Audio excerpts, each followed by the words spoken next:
No.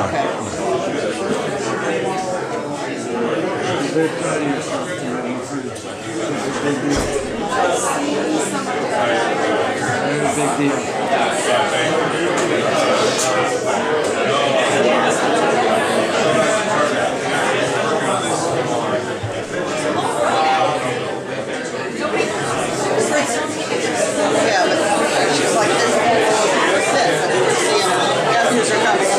That's fine. I'm still walking with my glasses. Yes, I understand that problem.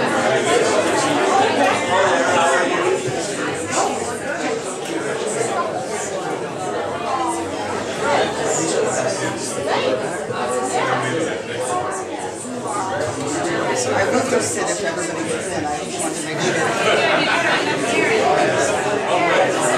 Everybody in? Yeah. Seems like there's so many more people in there. Left to spare. Yeah.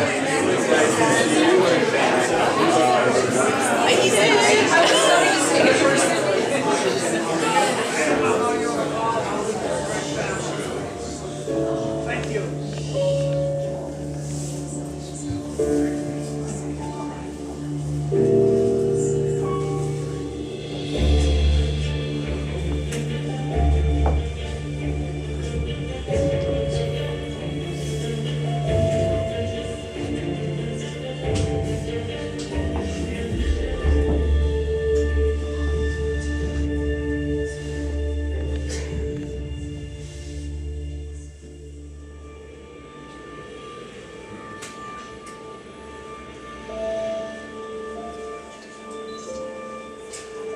When I came to Chicago, I couldn't handle my past. The Holocaust happened to my family. It happened to 6 million people, but it didn't happen to me.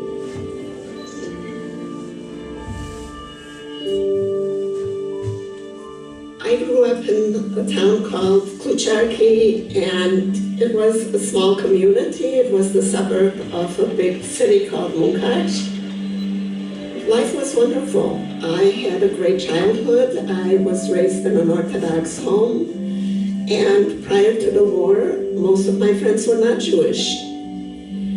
I knew nothing about anti-Semitism during that time.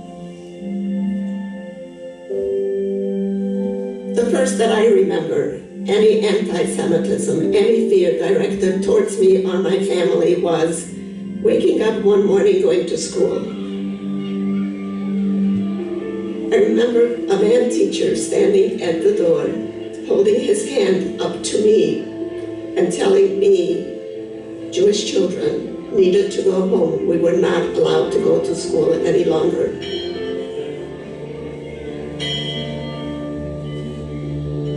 Before we were taken into the ghetto, it was during the last days of Passover. In the middle of that night, there was the knock that came on our door. My mother opened the door, and there were soldiers standing there with a gun pointing at her. We were told we had 15 minutes to gather our clothes, to take whatever we could carry, and we were going to be relocated.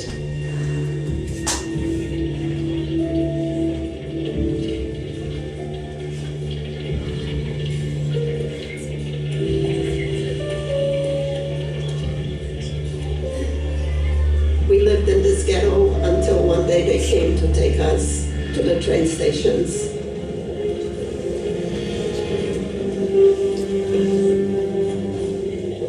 We did not know where we were going. We were pushed in to this boxcar and the door locked from the outside.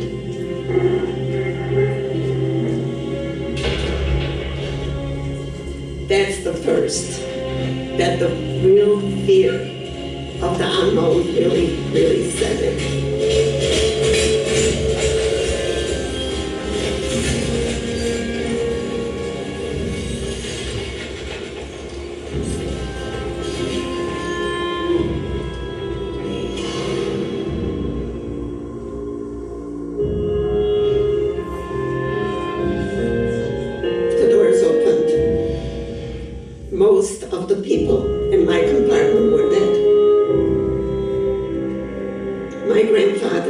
was one of the people that died in this compartment going to Auschwitz concentration camp.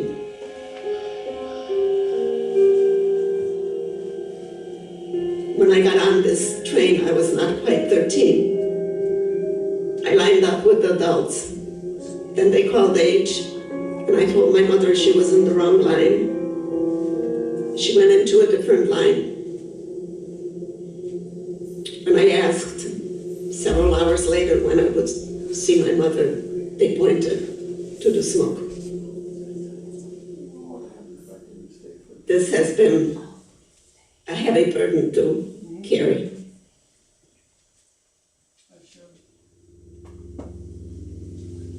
I remember the hair and the tears mingling on my face as they were shaving my head. I remember holding a pair of clogs or whatever else they gave me, and they pushed me into this area where there were thousands of shaved, dirty, uniformed, skinny women. This lady, who was so dirty and so skinny, kept staring at me. Turned out she was my mother's youngest sister, my Aunt Bella. She was the one that put her arms around me every single night. While I was hungry and scared and crying, she would whisper, "Tomorrow will be better." I can hear her.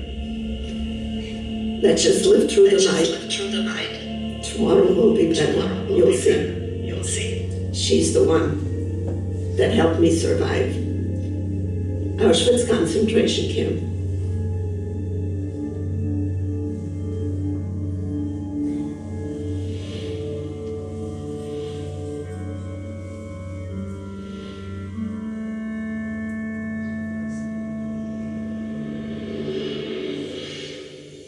We were doing slave labor in this factory, and there were 600 of us, 600 women, and I was the youngest.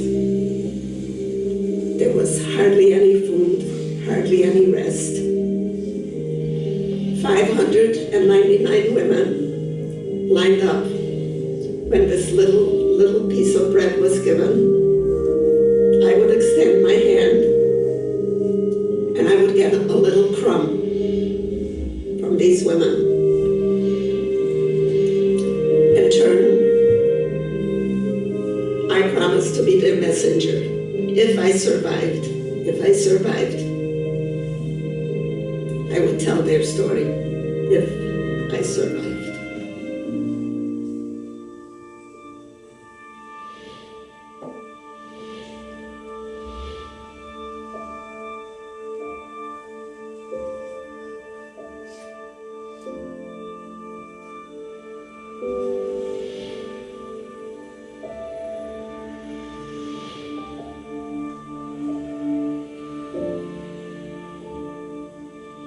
After I was here for many years, I would not associate with any survivors.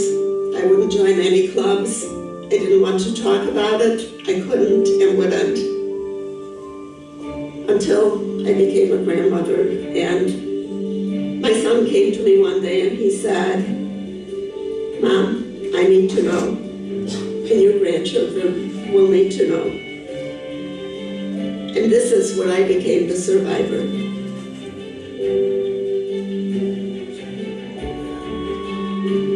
I had a promise that I needed to keep. But the rest is up to you, humanity, to learn from our past so that this does not happen to anyone ever again. I have so much more to tell you, so please ask me questions.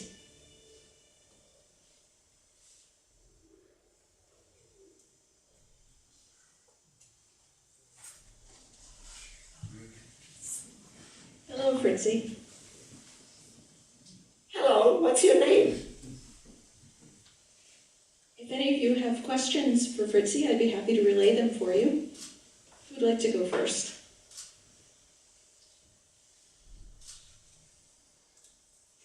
Is anyone feeling brave tonight? Yes, please.